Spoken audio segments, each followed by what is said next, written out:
সময় সময়ের গতিতে ঠিকই চলে যায়, কিন্তু আমরা সময়গুলো কাজে লাগাই না।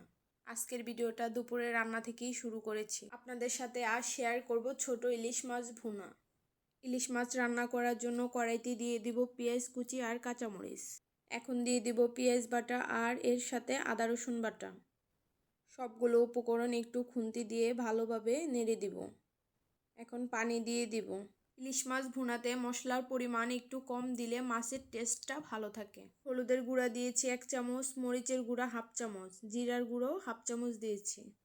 আর দিয়ে দিব লবণ। মশলার সাথে সবগুলো উপকরণ ভালোভাবে মিশিয়ে নেব যতক্ষণ পর্যন্ত না মশলার উপরে তেল ভেসে ওঠে। মশলার উপরে তেল ভেসে উঠেছে, এখন এক পিস করে মাছগুলো কড়াইতে দিয়ে দিব। মাছগুলো কড়াইতে দিয়ে একটু খুন্তি দিয়ে ভালো করে উল্টে দিব, যাতে মাছের গায়ে সব মশলা ভালোভাবে লাগে। মাছের ভিতরে যদি মশলা না ঢুকে তাহলে মাছ খেতে একটুও মজা হয় না। ইলিশ মাছ তো কম বেশি সবারই অনেক পছন্দ, সেটা ছোট হোক কিংবা বড় হোক। আমারও অনেক বেশি পছন্দের মাছ ইলিশ মাছ। মাছগুলো কষানোর জন্য অল্প পরিমাণে পানি দিয়ে দিব। এখন একটু খুন্তি দিয়ে নেড়ে চেড়ে ঢাকনাটা দিয়ে দিব। ঢাকনার উপর থেকে মাছগুলো দেখতে কি পরিমাণ সুন্দর যে দেখা যাচ্ছে। মাছগুলো রান্না হয়ে গেছে, এখন ইলিশ মাছের লেজের ভর্তা করে নিব। ভর্তা করার জন্য মাছের লেজগুলো আমি আগেই পরিষ্কার করে নিয়েছি, আর এখানে পেঁয়াজ কুচি দিয়েছি আর শুকনো মরিচের গুঁড়া দিয়েছি, আর দিয়ে দিব লবণ। এখন একটু হাত দিয়ে ভালো করে মাখিয়ে নিব।